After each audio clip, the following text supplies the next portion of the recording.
What's the meaning of curdle?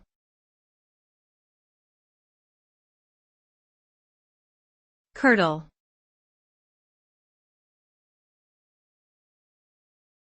Curdle.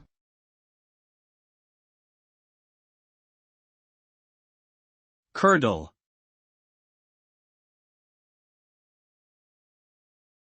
Curdle.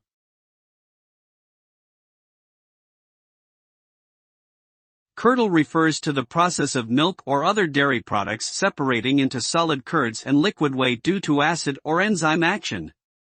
It can also refer to the coagulation of any liquid substance, resulting in a lumpy, thickened texture. The result of curdling is a chunky, grainy, or lumpy texture that is thicker and less smooth than the original liquid. In cooking, curdling is often an undesired effect that can ruin the texture and taste of a dish, especially in sauces and soups. However, curdling can also be intentional, such as in the production of cheese and yogurt.